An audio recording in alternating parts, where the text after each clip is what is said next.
A full-scale digital manhunt is underway. Record-setting web traffic jammed FBI.gov after they released photos and surveillance video of two suspects in the Boston Marathon bombings.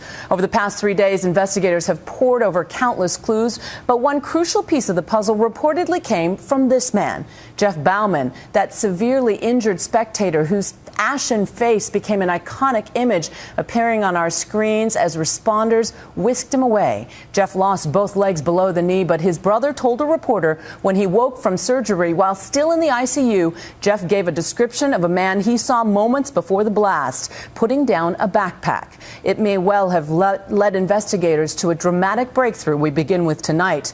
With more, here's ABC's chief investigative correspondent Brian Ross in Boston. Brian? Juju, it was an extraordinary moment and the beginning of a massive international manhunt. Federal law enforcement authorities now believe that a team of at least 2 men carried out the bombings here. Not a lone wolf, but 2 men, described tonight as armed and extremely dangerous. They are now the world's most wanted men. 2 men in their 20s, caught on tape. Suspect number 1 with a black cap. Suspect number 2 with a white cap worn backwards, both wearing backpacks that the FBI believes held the bombs. We initially developed a single person of interest.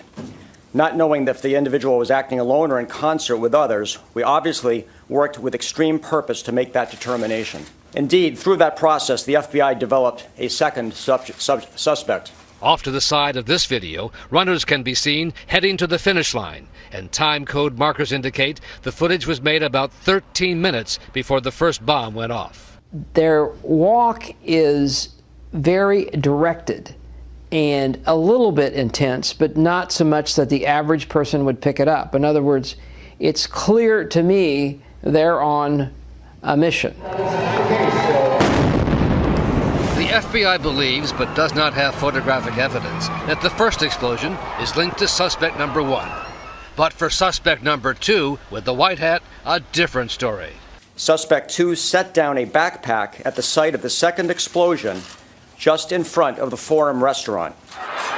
That second bomb was set off just 12 seconds after the first one, as suspect number 2 walked away.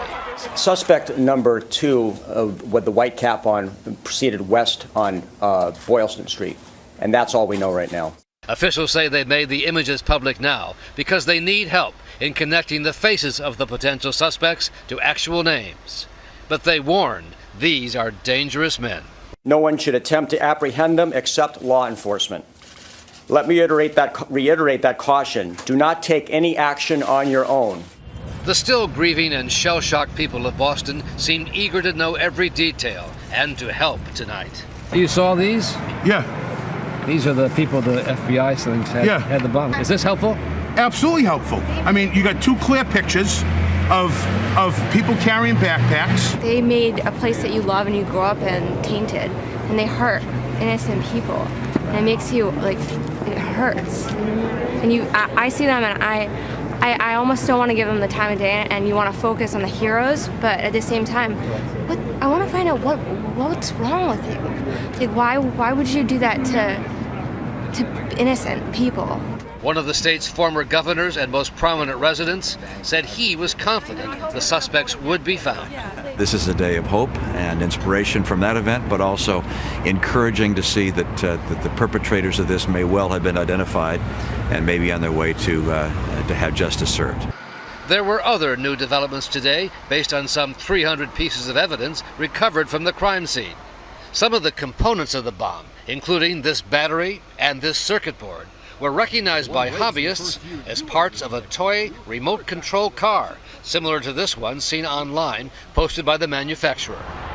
The owner of one hobby store outside Boston says FBI agents interviewed him on Wednesday and left little doubt that a remote control unit had been used. When I said it looked like to me that one of the components was a radio receiver, the response was like I was dead on.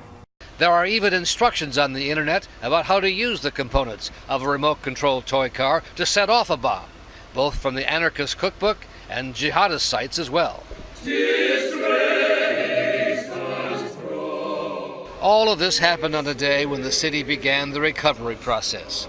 with President Obama joining others for an interfaith service. We are one Boston. No adversity, no challenge, nothing can tear down the resilience in the heart of the city and its people.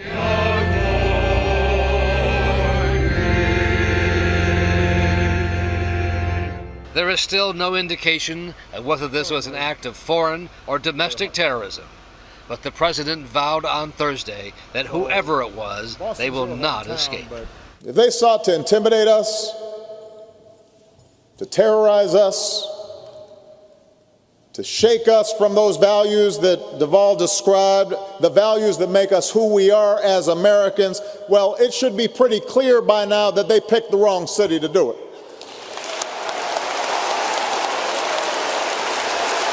Not here in Boston.